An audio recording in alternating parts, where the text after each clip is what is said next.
আসসালামু আলাইকুম রহমতুল্লাহ। আশা করি সবাই ভালো আছো। আলহামদুলিল্লাহ। আমরা ম্যানেজমেন্ট অ্যাকাউন্টিং এর খুব ইম্পর্টেন্ট চ্যাপ্টার ফ্লেক্সিবল বাজেট করছিলাম। আজকে 2 নম্বর ক্লাসটা করব, ফ্লেক্সিবল বাজেট ফর নমনীয় বাজেট। এই বাজেট করতে হলে আমাদের দুই ধরনের ব্যয় নিয়ে আলোচনা করতে হয়, একটা ভেরিয়েবল কস্ট, একটা ফিক্সড কস্ট। ভেরিয়েবল কস্ট কাকে বলে? উৎপাদন বাড়লে বা কমলে যে ব্যয়ের পরিবর্তন হয় তাকে ভেরিয়েবল কস্ট বলে। ফিক্সড কস্ট বলে উৎপাদন বাড়লে বা কমলে যে ব্যয়ের কোনো পরিবর্তন হয় না তাকে ফিক্সড কস্ট বলে। এই অঙ্কে আমাদের এই দুই ধরনের ব্যয় নিয়ে কাজ করতে হবে। আমাদের ভেরিয়েবল কস্ট এন্ড ফিক্সড কস্টটা চিনতে হবে। আমরা ক্লাস 1-এ খুব ডিটেলসে এই বিষয় নিয়ে আলোচনা করেছিলাম। কিছু কিছু ব্যয় থাকে যেটাকে বলা হয় সেমি ভেরিয়েবল, যে যার মধ্যে ভেরিয়েবলও থাকে আবার ফিক্সডও থাকে, তাকে বলা হয় সেমি ভেরিয়েবল। তো শুরুতেই আমরা একটা ম্যাথ সমাধান করে আসি।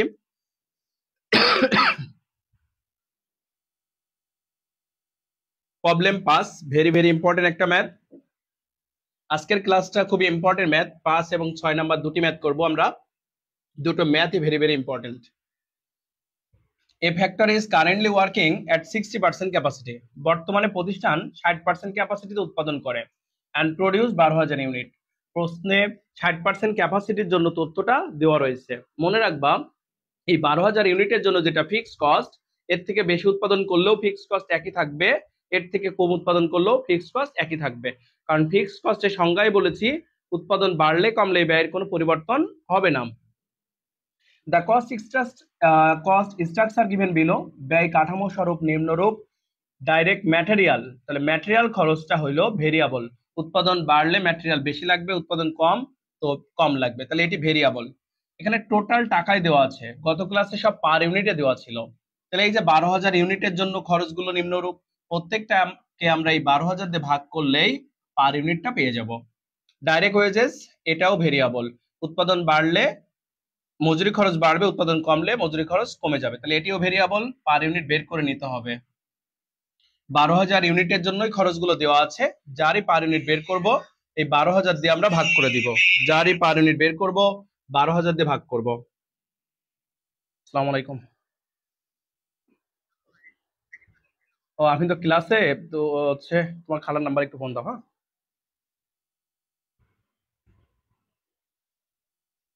তাহলে ডাইরেক্ট এক্সপেন্স, এটিও ভেরিয়েবল। ডাইরেক্ট এক্সপেন্স সরাসরি খরচ, উৎপাদনের সাথে যে খরচটা সরাসরি যুক্ত হয় তাকেই বলা হয় ডাইরেক্ট এক্সপেন্স। তাহলে ডাইরেক্ট এক্সপেন্সটাও ভেরিয়েবল। এটাও সেম ভাবে পার ইউনিট বের করব ভাগ 12,000 দিয়ে। ওয়ার্কস ওভারহেড 60% ভেরিয়েবল, তাহলে 60% যদি ভেরিয়েবল হয় 40% হবে ফিক্সড। 40% ফিক্সড। আমরা বলেছিলাম ব্যয় মেনলি দুই প্রকার, কিন্তু একটা ব্যয় আছে যার নাম সেমি ভেরিয়েবল। সেমি ভেরিয়েবল মানে হলো মিশ্র ব্যয়, এর ভিতরে ভেরিয়েবলও থাকে আবার ফিক্সডও থাকে। তো বলে দিচ্ছে 60% ভেরিয়েবল, টোটাল ব্যয়টা হলো 100%। টোটাল ব্যয় 100%, এটা বেসিক কথা। টোটাল ব্যয় মোট টাকা সবসময় 100% হয়, তার মধ্যে 60% যদি ভেরিয়েবল হয় তাহলে ফিক্সড হবে বাকি 40%। বুঝে নিতে হবে এটা। অ্যাডমিনিস্ট্রেটিভ ওভারহেড ফিক্সড বলে দিয়েছে, এটা না বললেও আমরা জানি প্রশাসনিক ব্যয় এটা ফিক্সড কস্ট, কারণ উৎপাদন বাড়লে কমলে এই ব্যয়ের কোনো পরিবর্তন হয় না, সুতরাং এটা fixed cost. Selling and distribution overhead 40% বলছে ভেরিয়েবল, তাহলে 40% যদি ভেরিয়েবল হয়, বলতো সেলিং এন্ড ডিস্ট্রিবিউশনের 40% যদি ভেরিয়েবল হয়, ফিক্সড কত পার্সেন্ট? তাহলে 60% হবে ফিক্সড। এরপর আছে সেলস আছে অঙ্কে। সেলস থাকলে সমাধানে প্রফিট পর্যন্ত বের করতে হয়। সেলস যদি অঙ্কে থাকে সমাধানটা আমরা প্রফিট পর্যন্ত বের করব। এরপরে বলা হচ্ছে টু বুস্ট আপ, এই বুস্ট আপ মানে বৃদ্ধি করা। সেলস বিক্রয় যদি বৃদ্ধি করো অ্যাবভ 75%, 75%-এর যদি উপরে বিক্রয় করো level of activity, A reduction of 5%, reduction মানে হ্রাস পাবে, 5% হ্রাস পাবে ইন দ্য সেলিং প্রাইস, বিক্রয় মূল্যটা 5% কমে যাবে। বলছে টু বুস্ট আপ অ্যাবভ 75%, যদি বৃদ্ধি করা হয় 75-এর বেশি, a reduction of 5% selling price, 5% for বিক্রয় মূল্য 5% কমে যাবে। তাহলে নর্মালি বিক্রয় মূল্য যেটা আছে তার থেকে আরো 5% কমে যাবে। বিক্রয় মূল্য আছে 4,80,000, টোটাল সেলস এই 12,000 ইউনিটের জন্য, তাহলে এটাকে যদি 12,000 দিয়ে ভাগ করা যায় তাহলে 4 বার 48, 40 টাকা রেট আসে। স্বাভাবিক বিক্রয় মূল্য 40 টাকা, কিন্তু সমাধান বলছে 75%-এর বেশি করলে, 75ও কিন্তু না, 75%-এও যদি তুমি বিক্রয় করো তাহলে সেই লেভেলেও বিক্রয় মূল্য এই 40 টাকাই থাকবে। কিন্তু যদি আমরা 75%-এর বেশি বিক্রয় করি, 75%-এর বেশি বিক্রয় করলে এই 5%টা কমে যাবে। তাহলে এই 40 টাকা থেকে 5% কমে যাবে, এটা ওয়ার্কিং করে আমরা দেখবো। 5% কমাইলে 4 5 20 2 টাকা, তাহলে রেট হয়ে যাবে 38 টাকা। 75-এর বেশি যদি বিক্রয় করি, বিক্রয় মূল্য হবে 38 টাকা। On the basis of above information, উপরে তথ্যের ভিত্তিতে you are required to prepare a flexible budget, নমনীয় বাজেট প্রস্তুত করো for the company at 50, 75 and 90% ক্যাপাসিটির জন্য। তাহলে বাজেট করবে তিনটা লেভেলের জন্য, তিনটা লেভেল। গত ক্লাসে আমরা বলছিলাম যে যদি প্রোডাকশন ইউনিটটা সরাসরি না থাকে তাহলে প্রোডাকশন ইউনিটের একটা ওয়ার্কিং লাগবে। এই ম্যাথটাতে আমাদের প্রোডাকশন ইউনিটটা দেওয়া নাই, দেওয়া আছে 60% ক্যাপাসিটিতে 12,000 ইউনিট। তাহলে 60-তে যদি 12,000 হয়, এই 50-তে কত, 75-এ কত, 90-তে কত, এটা ওয়ার্কিং করে বের করে নিতে হবে। কিভাবে করব? ঐকিক নিয়ম। যদি আমরা বলি 60%-এ উৎপাদন করলে প্রোডাকশন হয় 12,000 ইউনিট, তাহলে একে কম হবে, 1%-এ কম, তাহলে 12,000 ভাগ 1%, 12,000 ভাগ 60%, একে কম তো ভাগ হবে। আমাদের প্রয়োজন 50-এ কত সেটা জানা, তাহলে 50%-এর সময় কি হবে? বেশি হবে, এরকম গুণ 50 করে দিব। আবার যখন 75%-এ করতে বলবে তখন 75-এর সময় কি হবে? বেশি হবে, এরকম 75-এর জন্য বের করব।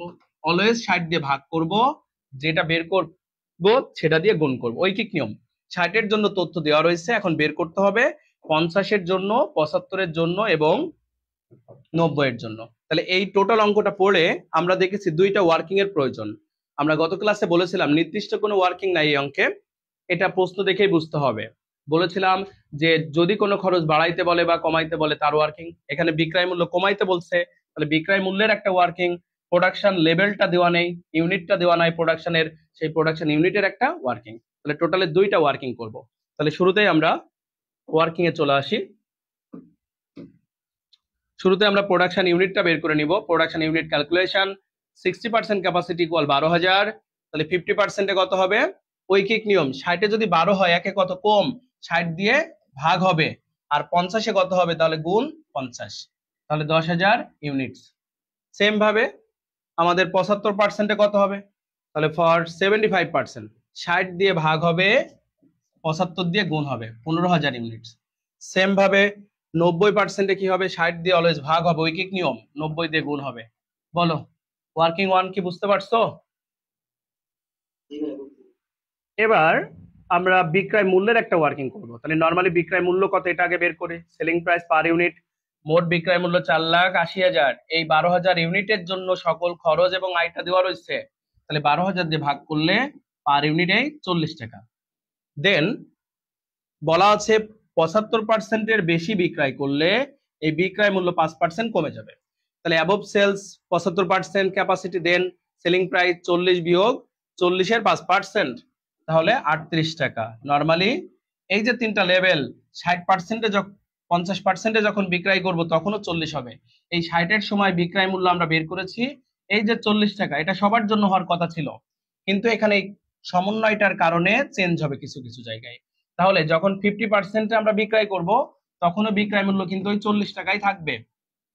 75-এ বিক্রয় করলেও কিন্তু বিক্রয় মূল্য 40 টাকাই থাকবে। 90%-এ যখন বিক্রয় করব তখন বিক্রয় মূল্যটা হয়ে যাবে 38 টাকা। বলছে অ্যাবভ সেলস 75, 75-এর উপরে গেলে, 75 হইলেও না। তাহলে এই বিক্রয় মূল্য তিনটা আলাদা লেভেল, তো আলাদা আলাদা রেট তিনটা, 40, 40 এন্ড 38। যখন আমরা সেলস বের করব এই ট্রিটমেন্টটা দেখাবো। ওকে, তাহলে ওয়ার্কিং কমপ্লিট হলো। মূল্যাঙ্কন, তাহলে লেভেল তিনটা, টাকার ঘর তিনটা করবো, আর ইউনিটের জন্য একটা এক্সট্রা। তাহলে flexible budget, accounts title, unit cost, level of activity, তিনটা লেভেল, একটা 10,000 ইউনিটস, একটা 15,000 ইউনিটস, একটা 18,000 ইউনিটস। খরচ দুই প্রকার হয়, নরমালি ব্যয় হয় দুই প্রকার। আমরা এখানে দুইটা হেডলাইন করব। Number 1 fixed variable cost, number 2 fixed cost. শুরুতেই ভেরিয়েবল কস্ট। তাহলে ভেরিয়েবল কস্ট কি কি আছে? শুরুতে আছে ম্যাটেরিয়াল, ম্যাটেরিয়াল ভেরিয়েবল, উৎপাদন বেশি করতে হলে ম্যাটেরিয়াল বেশি লাগে, তাহলে এটা পরিবর্তন হচ্ছে। তাহলে ম্যাটেরিয়াল টোটাল 12,000 ইউনিটের জন্য মোট 1,50,000 আছে, তাহলে পার ইউনিটটা বের করব। 1,50,000 ভাগ 12,000, পার ইউনিট 12 টাকা 50 পয়সা। এক ইউনিট উৎপাদন করলে ম্যাটেরিয়াল লাগে 12 টাকা 50 পয়সা। তাহলে আমি উৎপাদন করছি 10,000, 10,000 দিয়ে গুণ করব। উৎপাদন করছি 15,000, 15,000 দিয়ে গুণ করব। উৎপাদন করছি 18,000, তাহলে 18,000 দিয়ে গুণ করব, তাহলে 2,25,000। বলো ম্যাটেরিয়ালটা বের করা বুঝছো? সেম ভাবে ওয়েজেসটাও করব। তাহলে এই ৮০,০০০ ১২,০০০ জন্য খরচ হয়েছে, তাহলে ৮০,০০০ ভাগ ১২,০০০ পার ইউনিটে 6 পয়েন্ট, অনেক ৬ অনেকগুলো আসে, একটু বেশি করে সংখ্যা রাখবা, তাহলে অ্যান্সারটা বেশি অ্যাপ্রোপ্রিয়েট আসবে। কমপক্ষে ৪টা ৫টা সংখ্যা রাখবা, তাহলে যত বেশি সংখ্যা রাখবা তত বেশি অ্যাপ্রোপ্রিয়েট আসবে। তাহলে ১০,০০০ ইন্টু ৬.৬৬৬ ৬৬,৬৬৭, ১৫,০০০ ইন্টু ৬ পয়েন্ট এতগুলো ৬ গুণ করবা ১,০০,০০০, ১৮,০০০ গুণ রেট ১,২০,০০০। সংখ্যা বেশি রাখিছি বলে ফিগার গুলো রাউন্ড ফিগার চলে আসছে। এর জন্য যত বেশি সংখ্যা রাখবা দশমিকের পরে তত বেশি অ্যান্সারটা অ্যাপ্রোপ্রিয়েট আসবে।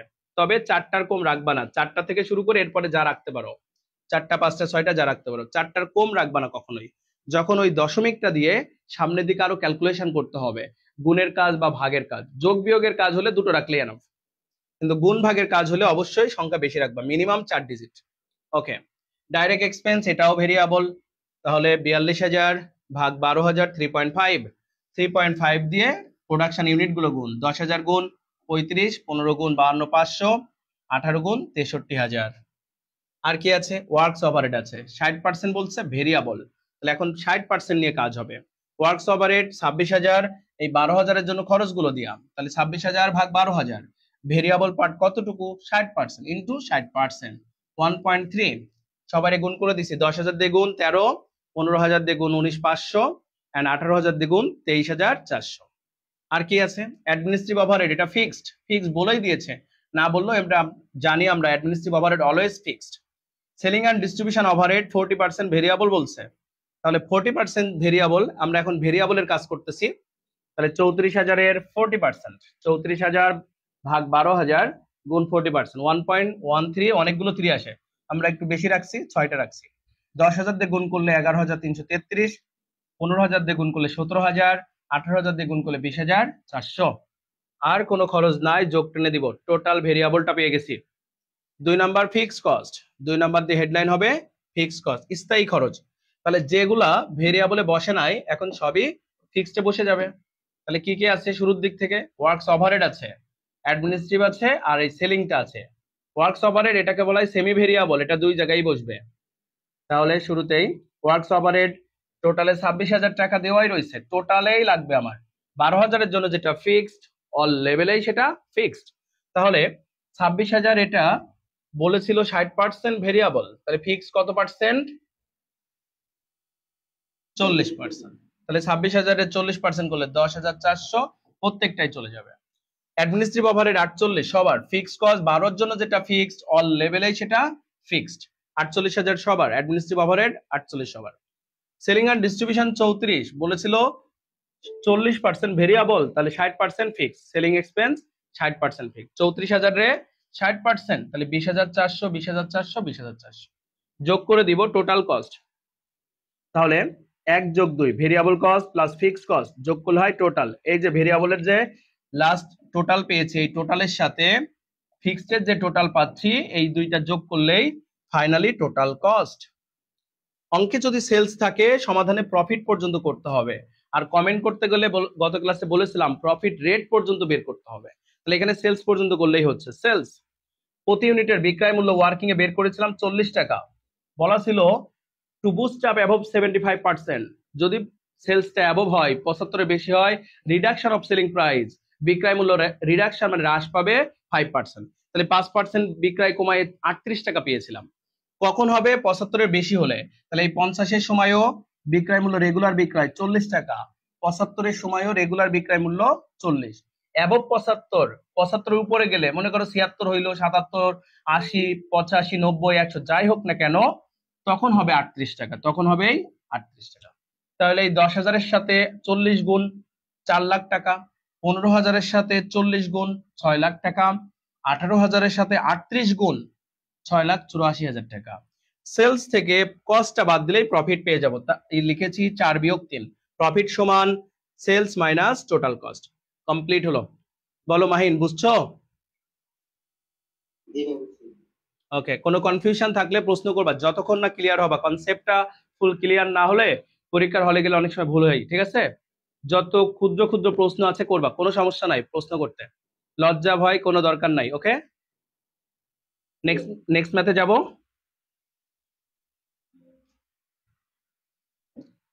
ওকে, নেক্সট ম্যাথে চলে যাই আমরা। এই ক্লাস টাইম পরে জয়েন করবা না, জয়েন করাইতে গেলে একটু সমস্যা হয়ে যায়। হ্যাঁ, টাইমলি ক্লাসে জয়েন করবা। আমরা একটা ম্যাথ অলরেডি সমাধান কমপ্লিট করে ফেলেছি, 6 নাম্বার ম্যাথ করবো এবার। প্রবলেম 6, এটারও 5-এর থেকে বেশি ইম্পর্টেন্ট। এই 6 নাম্বারটা মানে 100% বলা যায় আসবে, very very important. 6 number, the monthly budget for the manufacturing overhead of a concern for 2 levels of activity are as follows.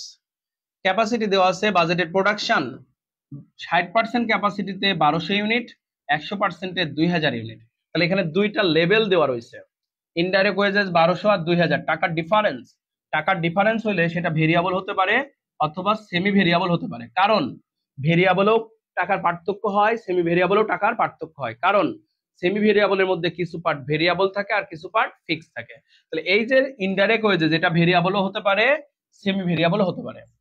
Consumable storage টাকার পার্থক্য আছে, তাহলে এটাও সেম, ভেরিয়েবলও হতে পারে, সেমি ভেরিয়েবলও হতে পারে। মেইনটেনেন্স টাকার পার্থক্য আছে, তাহলে এটাও সেম, ভেরিয়েবলও হতে পারে, সেমি ভেরিয়েবলও হতে পারে। পাওয়ার অন ফুয়েল টাকার পার্থক্য, এটাও সেম কথা বলবো, ভেরিয়েবলও হতে পারে, সেমি ভেরিয়েবলও হতে পারে। তারপরে আছে ডেপ্রিসিয়েশন, দেখো সেম টাকা, তাহলে বলো তো ডেপ্রিসিয়েশনটা কি হবে? ফিক্স, কারণ এখানে দুইটা লেভেল জানি আমরা, দেখে বোঝা যাচ্ছে দুইটা লেভেল। উৎপাদন বেড়েছে 1200 হয়ে থেকে 2000 প্রোডাকশন হইলেও ডেপ্রিসিয়েশন চেঞ্জ হয় নাই, তার মানে এটা ফিক্সড, চোখ বুঝে ফিক্সড। ইন্স্যুরেন্স বলো তো তাহলে কি হবে?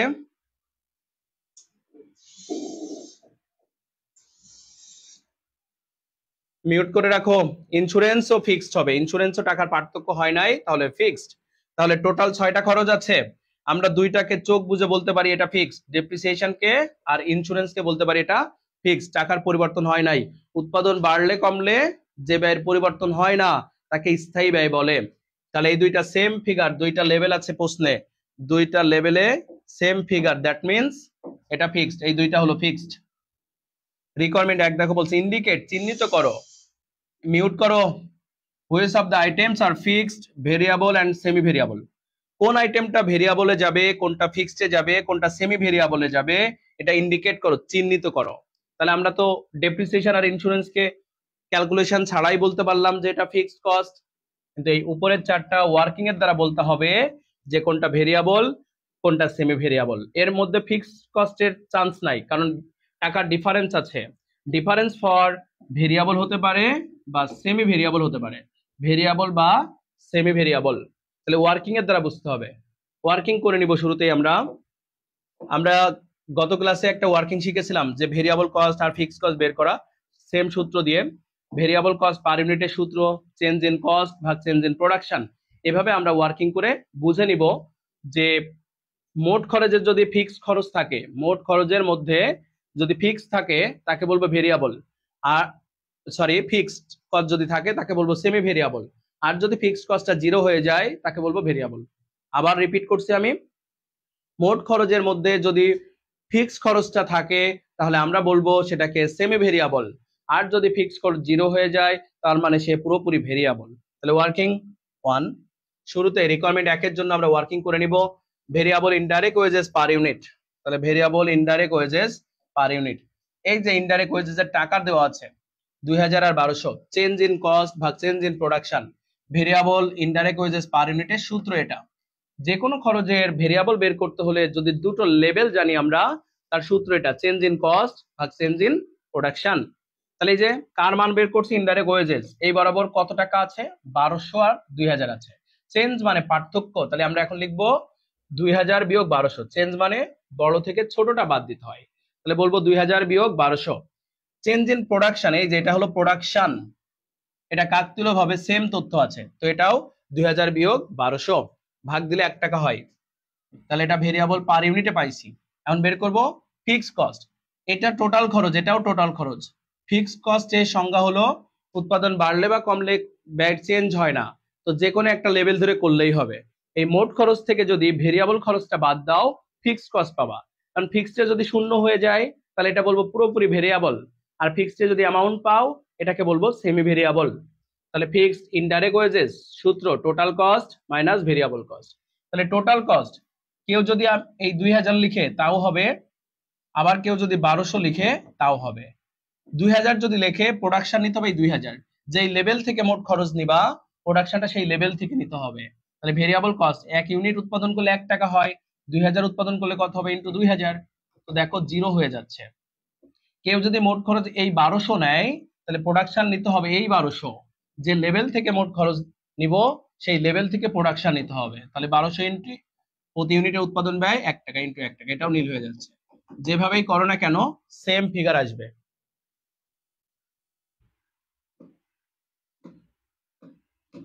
তাহলে আমরা মান বসিয়ে পাই, আমরা 2000 টাকা মোট খরচ নিয়েছি তাই প্রোডাকশন 2000 কে নিয়েছি, নীল।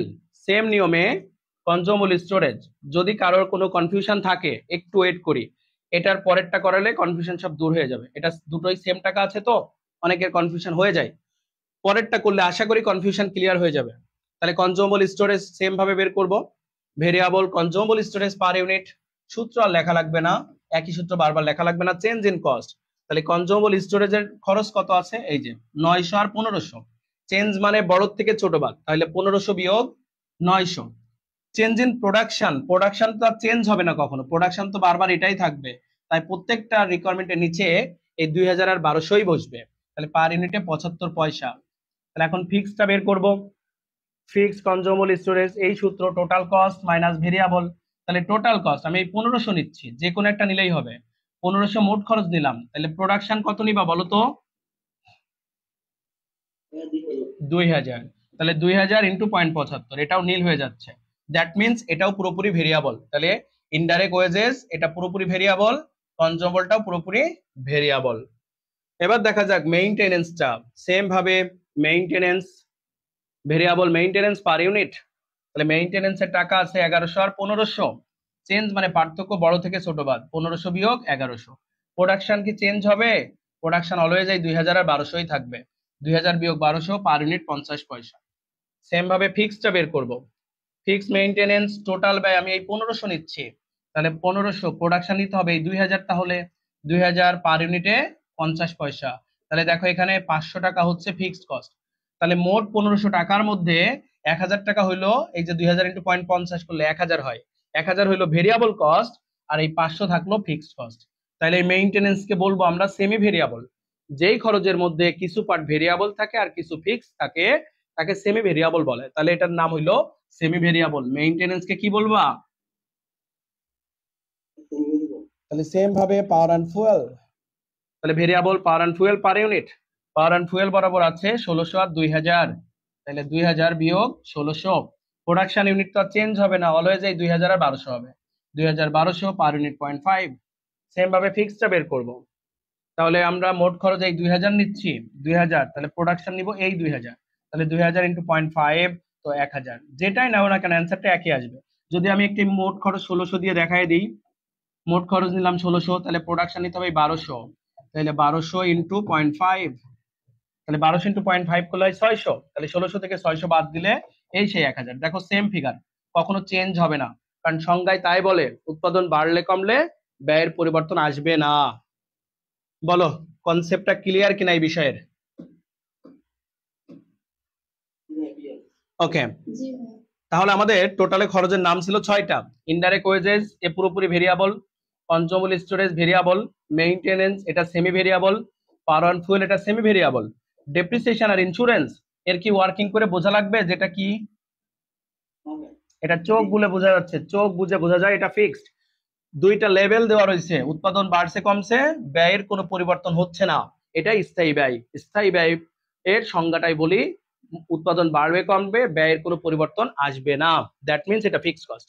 রিকোয়ারমেন্ট বলছিল ইন্ডিকেট করে দেখাও, তাহলে আমরা একটা ছকে ইন্ডিকেট করে দিব, nature of cost calculation table, nature of cost fixed, 3 ধরনের ব্যয়, fixed, variable and semi variable. তাহলে ফিক্সডে বসবে এই দুইটা, ডেপ্রিসিয়েশন আর ইন্স্যুরেন্স, আইটেমের নাম লিখে দিলাম ডেপ্রিসিয়েশন আর ইন্স্যুরেন্স, এই দুইটা হলো ফিক্সড কস্টের অন্তর্ভুক্ত। ভেরিয়েবল কি, ইনডাইরেক্ট ওয়েজেস কনজিউমেবল স্টোরেজ, লিখে দিলাম indirect wages consumable storage. Semi ভেরিয়েবলের কোন দুইটা, মেইনটেনেন্স পাওয়ার অ্যান্ড ফুয়েল, তাহলে মেইনটেনেন্স পাওয়ার অ্যান্ড ফুয়েল। আশা করি বুঝতে পারছো। রিকোয়ারমেন্ট 2 বলছে prepare a flexible budget 70%, 80% and 190% capacity. তাহলে এই যে আমরা 5 নাম্বার যেভাবে করলাম, প্রোডাকশন ইউনিটটা দেওয়া নাই এখানেও। তাহলে এই যে দুইটা লেভেলের প্রোডাকশন ইউনিট জানি, এই দুইটাকে বেস ধরে আমরা এই 3টা লেভেলের প্রোডাকশন ইউনিটটা বের করতে পারবো। তুমি যদি এই 1200কে বেস ধরে করো যে 60%-এ 1200 ইউনিট উৎপাদন হয়েছে, 60-এ 1200, তাহলে একে কত কম, তাহলে 1200 ভাগ 60 আমার বের করা প্রয়োজন 70, 80, 90-এর জন্য। তাহলে 70-এ বেশি ইন্টু 70 করবা, তাহলে এটা করলে দেখো 1400 আসে। এখন যদি কেউ মনে করে আমি এই যে 100% ক্যাপাসিটির এই তথ্য নিয়ে করব, তাহলে 100%-এ 2000, 100%-এর তথ্য যখন জানা যায় ঐকিক নিয়ম না করলেও হয়। তাহলে 70-এ কত হবে, এই ডাইরেক্ট 2000-এ 70% করলেই হয়ে যাবে 1400। তাহলে দেখো ভাই যেভাবেই করো না কেন উত্তরটা সেম আসবে। তাহলে তুমি যদি 60%-কে বেস ধরে সমাধান করো তাহলে ঐকিক নিয়মে করতে হবে, 100%-কে বেস ধরে যদি করো ডিরেক্ট পার্সেন্ট করে দিলেই হয়ে যাবে। কারণ আমরা জানি 100-এর তথ্য থাকলে কোনো ভেজাল নেই, সরাসরি পার্সেন্ট কাটলেই ওইটার উত্তরটা চলে আসে। আমি দুইভাবেই দেখাইলাম, যার মনে যেটা আসে সে সেটা করবে। ফাইনালি আমার 1400 উত্তর থাকলেই হবে, যেভাবেই করো না কেন 1400 উত্তর রাখতে পারলেই হচ্ছে। তাহলে record 2 working production unit calculation, 100% ক্যাপাসিটিকে বেস ধরে সমাধান করছি। 100%-এ 2000 ইউনিট, তাহলে 70-এ কত হবে, ওই 2000-এর ইন্টু 70%, তাহলে 2000 ইন্টু 70 1400 ইউনিট। 80%-এ কত হবে, তাহলে 2000 ইন্টু 80% 1600 ইউনিট। 90-তে কত হবে, 2000 ইন্টু 90%, তো 1800 ইউনিট। প্রোডাকশন ইউনিট পেয়ে গেছি। বলো প্রোডাকশন ইউনিট ক্যালকুলেশন বুঝছো কিনা? ওকে, তাহলে এখন আমরা কি করব, মূল অঙ্কটা করব। তাহলে ইউনিট কস্ট একটা আর লেভেলের 3টা, টোটালে 4টা টাকার ঘর। Accounts title, unit cost, level of activity. 70%-এ 1400 ইউনিট, 80-তে 1600, 90-তে 1800। তাহলে এখানে প্রথমে ভেরিয়েবল কস্ট কি কি আছে, ইনডাইরেক্ট ওয়েজেস আছে, কনজিউমেবল স্টোরেজ, এই দুইটা variable. Indirect wages per unit, requirement একের সময় ওয়ার্কিং করা ছিল 1 টাকা, তাহলে 1 দিয়ে সবারই গুণ, 1400 ইন্টু 1 1400, 1600 ইন্টু 1 1600, 1800 ইন্টু 1 1800। সেম ভাবে কনজিউমেবল স্টোরেজ পার ইউনিট বের করা আছে 0.75 পয়সা, তাহলে 1400 ইন্টু 75 পয়সা 1050, এভাবে 1200 1350। এই যে দুইটা সেমি ভেরিয়েবল, এই দুইটা কি হবে বলতো, এই দুইটা ভেরিয়েবলও যাবে আবার ফিক্সডেও যাবে। তাহলে মেইনটেনেন্স পার ইউনিট বের করা ছিল 0.5, 0.5 দিয়ে সবারই গুণ, 1400 into 0.5 700, 1600 into 0.5 800, 1800 900। Power on fuel working এ বের করা ছিল 0.50 পয়সা, তাহলে সেম নিয়মে মানটা বের করলাম। টোটাল ভেরিয়েবল কস্ট 2 নম্বরে ফিক্সড কস্ট, তাহলে কি কি আছে, এই মেইনটেনেন্স আর পাওয়ার অন ফুয়েল, এই দুইটা ফিক্সডেও যাবে ভেরিয়েবলও যাবে। তাহলে ফিক্সডে মেইনটেনেন্স ওয়ার্কিং এ বের করা ছিল, মেইনটেনেন্স এর ফিক্সড খরচ কত পাইছিলাম, 500 টাকা পাইছিলাম, ওয়ার্কিং থেকে পেয়েছি। রিকোয়ারমেন্ট একের সময় বের করা, পাওয়ার অন ফুয়েল কত পেয়েছিলাম, 1000 পেয়েছিলাম, প্রত্যেকের জন্য একই হবে, ফিক্সড সবার এক। ডেপ্রিসিয়েশন প্রশ্নে দেওয়া আছে 6000 সবার জন্য, মেইন ইন্স্যুরেন্স 2000 সবার জন্য। টোটাল ফিক্সড কস্ট 3 নম্বরে টোটাল কস্ট, অঙ্কে সেলস নাই, তাহলে টোটাল কস্ট পর্যন্তই অঙ্ক শেষ হবে। কমপ্লিট হলো ম্যাথটা। ভেরি ভেরি ইম্পর্টেন্ট ম্যাথ এই ম্যাথটা, না বুঝলে প্রশ্ন করো আবার বোঝাবো। কোনো সমস্যা আছে অঙ্কে? ওকে, 7 নাম্বার ম্যাথটা 6-এর মতো, এটা হোমওয়ার্ক করবা, তাহলে দেখবা কনসেপ্টটা পুরোপুরি ক্লিয়ার হয়ে গেছে। 7 নাম্বার ম্যাথটা হোমওয়ার্ক করবা। তাহলে আজকের ক্লাসটা এখানে শেষ করছি, সবাই ভালো থাকবা। আসসালামু আলাইকুম ওয়া রাহমাতুল্লাহ।